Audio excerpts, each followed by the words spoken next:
अरे बेटा क्या बात है, तू उदास उदास क्यों घूम रही है? अरे मम्मी बस क्या बताऊँ, आज ना मेरा खाना खाने का मन नहीं है। मेरा तो मन कुछ चटपटा खाने का कर रहा है आज। तो इसमें कौन सी बड़ी बात है, जा अपनी भाभी को बोल, बना करके दे देंगे कुछ। अरे मम्मी आप बनाने की बात करती हो, अगर भाभी के सामने बोल भी दिया तो तुम्हें पता है कि वो क्या जवाब देंगी? क्या कहेंगी तेरी भाभियाँ? अरे मम्मी वो कहने लगेंगी, अरे दीदी ये सब चीज़ें क्यों खाते हो, ये सब चीज़ें तो मैदे की बनी होती है, खाओगी तो मोटी हो जाओगी, पेट फूल जाएगा, बीमार हो जाओगी। तो तू एक काम क्यों नहीं करती, तेरे भैया को फोन कर दे, बाजार से आते हुए ले आएंगे।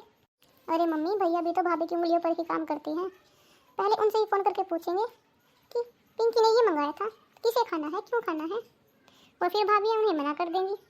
अगर आपको मेरी बात पर यकीन नहीं आता तो देखो मैं आपको अभी नमूना दिखा देती हूँ। भाभी, ओ बड़ी भाभी, क्या बात है पिंकी, क्या बुला रही हो तुम? अरे भाभी कुछ नहीं, आज मेरा खाना खाने का मन नहीं कर रहा था, तो आप मेरे लिए थोड़ा पास्ता या मैगी बना दोगे? अरे दीदी ये सब चीज़ें तो मैदे की बनी होती है, इन्हें खाओगी तो पेट में दर्द हो जाएगा आपके। आप कुछ हेल्दी क्यों नहीं खाते? आप यहीं पर बैठिए, मैं आपके लिए गर्मा गर्म चपाती बना कर लेकर आती हूँ। देखा मम्मी आपकी बहू के कारनामे, यही नहीं अभी और भी देखो। छोटी भाभी, ओ छोटी भाभी, क्या बात है पिंकी दीदी, आपने हमें बुलाया क्या? हाँ छोटी भाभी, वो मैं आपसे कह रही थी कि क्या आप मेरे लिए पास्ता बना दोगे? अरे दीदी ये पास्ता भी कोई खाने की चीज़ है क्या? चपाती खाओ, नहीं तो मैं आपके लिए फल फ्रूट्स काट देती हूँ, आप वो खा लीजिएगा। आप यहीं बैठिए, मैं आपके लिए फल फ्रूट्स लेकर आती हूँ। देख लिया मम्मी, आपकी दोनों बहुएं कितनी कामचोर हैं और हर समय मुझे खाने के लिए टोकती रहती हैं। दीदी ये मत खाओ, वो मत खाओगे, मोटी हो जाओगी, ऐसे हो जाओगी। मैंने अपनी दोनों बहुओं को कुछ ज़्यादा ही छूट दे दी है, इसीलिए तो दोनों बहुएं काम को मुंह पर ही मना कर देती हैं। ये भी नहीं सोचती कि सासू माँ को कैसा लगेगा, हमारी इकलौती ननद है, उसे कैसा लगेगा। अरे 2-4 साल में शादी हो जाएगी, अपने ससुराल चली जाएगी, तो क्या इन्हें रोज रोज यहाँ परेशान करने आएगी? अरे अपनी नंद की इतनी छोटी सी इच्छा भी पूरी नहीं कर सकती हैं। आने दो मेरे बेटों को, इनकी अच्छी क्लास लगवाऊंगी दोनों की। हाँ हाँ मम्मी जरूर कहना आप भैया से कि आजकल भाभियों के पंख कुछ ज़्यादा ही निकल आए हैं, अब आएगा मज़ा। बड़ी हवा में उड़ रही हैं ना दोनों भाभियाँ। मेरा काम तो हो गया, मैं तो चली। वैसे भी मुझे किसी से क्या लेना, अगर ये नहीं बनाकर कुछ खिलाएंगे तो मैं अपनी फ्रेंड के घर पे जाके खा लूँगी, वो तो मेरे लिए हमेशा ही तैयार रहती है। मेरी बेटी सही कह रही है, इन्हें कुछ ज़्यादा ही चिंता होने लगी है, ये दोनों अपने आप को ज़्यादा समझदार मान चुकी हैं। आए दो मेरे बच्चों को, दोनों की क्लास ना लगवाई तो मेरा भी नाम नहीं। मेरी बेटी को देख कर जलती हैं दोनों, पता नहीं रजनी का ध्यान आजकल कहाँ रहता है, उसे मेरी ऑफिस की चीज़ों का जरा भी ज्ञान नहीं है। क्या हुआ भैया, क्या ढूंढ रहे हो आप? अरे पिंकी कुछ नहीं, बस मैंने तेरी भाभी को एक फाइल रखने को दी थी, पता नहीं उसने कहाँ पर रख दिया है, मिल ही नहीं रही है। अरे भैया भाभी का ध्यान घर में हो तो दिखाई देना, उन्हें तो बड़ी भाभी के साथ बातें करने से ही फुर्सत नहीं मिलती, आपकी चीज़ों का खास ध्यान रखेंगी वो। उन्हें बात करने से फुर्सत मिले तो वो आपकी चीज़ों को संभाल कर रखेंगी ना, और वैसे भी किचन में काम करने के बाद तो वो 1-1.5 घंटा बैठकर आपस में बातें ही करती रहती हैं, बड़ी भाभी और छोटी भाभी मिलकर। भैया बड़ी भाभी का क्या है, बड़ी भाभी के तो बच्चे समझदार हो गए हैं, वो खुद भी अपनी चीज़ों को इधर उधर रख सकते हैं, देख सकते हैं, लेकिन आपके तो बच्चे छोटे हैं, कहीं इधर उधर चीज़ें ना फेंक दे आपकी, लेकिन भाभी फिर भी उनका ध्यान रही रखती है। तुम ठीक कह रही हो पिंकी, लगता है तुम्हारी भाभी के कान पीछे नहीं पड़ेंगे, वो आजकल बहुत ज़्यादा लापरवाह हो गई है। अरे अगर उसे दूसरों से बात करनी है तो करे, लेकिन कम से कम हमारे काम का तो ध्यान में रखे। अब बताओ इतनी ज़रूरत की फ़ाइल को मैं कहाँ से ढूंढ कर लाऊँ? अगर बॉस को फाइल समय पर नहीं दी तो मेरी तो छुट्टी हो जाएगी। अरे भैया आप क्यों चिंता करते हैं, आप एक बार जाकर भाभी से पूछ लीजिए, तब तक मैं आपकी फ़ाइल को ढूंढ कर रख देती हूँ। तुम ठीक कह रही हो पिंकी, एक काम करो, तुम अलमारी में और कबट में फाइल को ढूंढ दो, तब तक मैं जाकर इसकी खबर लेकर आता हूँ। हाँ हाँ भैया खूब अच्छे से खबर लेना रजनी भाभी की। अरे पिंकी तू यहाँ पर क्या कर रही है? कुछ नहीं भैया, वो छोटे भैया की फाइल गुम गई है तो उसी को ढूंढ रही थी। लेकिन भैया आप यहाँ पर क्या करने आए हो, आप तो कभी इस कमरे में आते ही नहीं हो।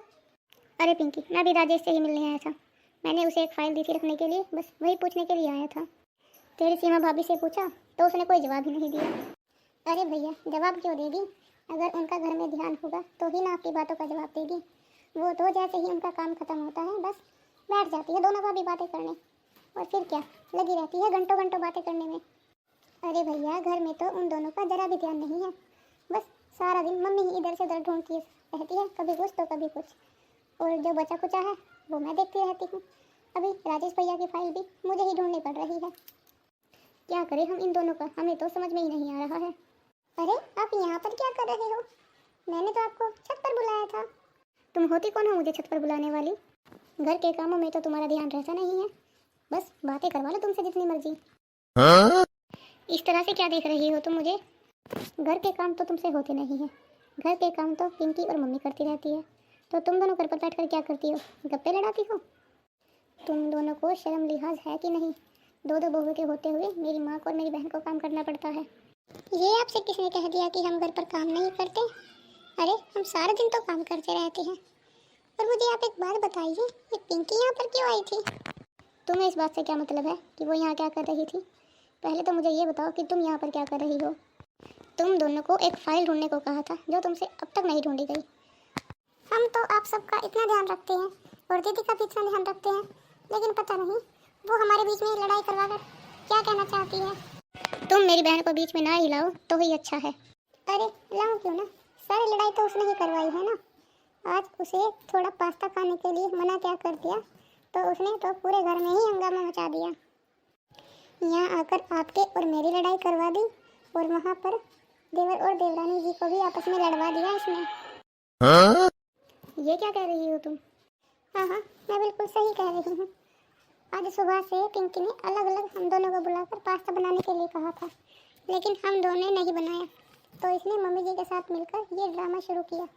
पहले हमारी लड़ाई करवाई, फिर देवर और देवरानी जी की।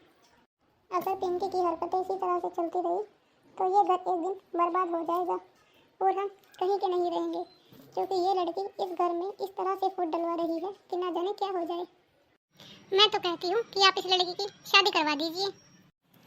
हाँ सीमा, तुम सही कह रही हो, अब तो इसकी शादी करा देनी चाहिए। लेकिन शादी के लिए माँ मानेगी क्या? अरे मानेंगी क्यों नहीं, आखिर पिंकी शादी के लायक हो गई है और कहना है कि अगर लड़कियाँ सही उम्र में अपना घर गृहस्थी संभाल ले तो अच्छा रहता है। अरे भैया क्या बातें हो रही है आपस में? कुछ नहीं देवर जी, बातें तो कुछ नहीं हो रही, बस सोच रहे हैं कि पिंकी की शादी करवा देते हैं, बहुत उम्र हो गई है अब उसकी।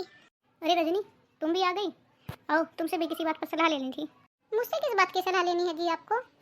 हम सब सोच रहे हैं कि पिंकी अब शादी के लायक हो गई है और वैसे भी उसकी हरकतें अब कुछ ज़्यादा ही बढ़ गई हैं, तो हम सोच रहे हैं कि उसकी शादी करवा देते हैं। शादी कर ससुराल जाएगी तो कुछ अकल आएगी। अरे बच्चों क्या बात है, तुम आज सब एक साथ यहाँ पर कैसे आए? माँ जी हम सब चाहते हैं कि अब पिंकी की शादी हो जाए, क्योंकि अब पिंकी शादी के लायक हो गई है। हाँ बेटा, कह तो तुम सही रहे हो, लेकिन उसके लिए लड़का भी तो होना चाहिए ना। अरे मम्मी जी, मेरा छोटा भाई पिंकी दीदी से बहुत प्यार करता है। उसने मुझसे कहा था कि वो हमसे शादी करना चाहता है, लेकिन मैंने आपको बताया नहीं था, तो क्यों ना आप दीदी की शादी मेरे भाई से ही करवा दो। ठीक कह रही है मम्मी जी, ये आपको कहीं जाने की ज़रूरत भी नहीं है और घर बैठे बिठाए आपको रिश्ता भी अच्छा मिल रहा है। हाँ मम्मी जी, और फिर मेरा भाई कमाता भी अच्छा है, पलकों पर रखेगा दीदी को। ठीक है बेटा, अगर तुम सबकी यही मर्जी है तो यही सही, मुझे भी ये रिश्ता मंजूर है। हेलो माँ, कैसी हो तुम? मैं तो अच्छी हूँ बेटा, तुम बताओ कैसी हो? और शादी के बाद ससुराल में मन लग रहा है क्या? हाँ माँ, मैं तो बहुत अच्छे से हूँ, बहुत अच्छे से ख्याल रखते हैं ये लोग मेरा। अरे माँ जी, आज ना मेरी उंगली कट गई, तो क्या आप एक समय के बर्तन साफ कर देंगे? रजनी भी आज अपने मायके चली गई है, वो भी कल सुबह तक आएगी। मम्मी भाभी क्या बोल रही है आपको कि बर्तन साफ कर दे? मम्मी मेरी शादी होते ही भाभियों ने आपको अपना गुलाम बना लिया है क्या? अरे नहीं बेटा, ऐसी कोई बात नहीं है, कोई किसी का गुलाम नहीं होता, बस रजनी अपने मायके चली गई है और तेरी भाभी का हाथ कट गया है। मम्मी सिर्फ उंगली ही कटी है, पूरा हाथ तो नहीं कटा, तो भाभी को बोलो कि खुद ही बर्तन साफ कर ले। अरे मम्मी, क्या भाभी इतनी भी अकल नहीं रखती कि अपनी सास से बर्तन साफ नहीं करवाए जाते? हेलो दीदी, आपकी शादी हो गई है अब, तो अब आप अपना ससुराल संभालिए, यहाँ संभालने के लिए तो हम हैं। और वैसे भी दीदी, आप अपनी सास को देखिए, अपना ससुराल देखिए, ये हमारा ससुराल है और ये हमारी सास है, हमें अपना घर कैसे एडजस्ट करना है हमको अच्छी तरह मालूम है। ये क्या कह रही हो भाभी आप? अरे पिंकी, तुम्हारी शादी को 6 महीने हो गए हैं, क्या तुम्हारे ससुराल वाले तुम्हें ये नहीं कहते कि तुम सारा दिन फोन पर क्यों लगी रहती हो? अरे क्या तुम फ्री रहती हो सारा दिन, घर का काम वाम नहीं है क्या तुम्हें? और एक मम्मी जी भी तुमसे सारा दिन फोन पर लगी रहती है, ये भी नहीं सोचती कि बेटी को ससुराल में चैन से रहने दे। दीदी अब आप अपना ससुराल संभालिए, यहाँ अब हमें चैन से रहने दीजिए।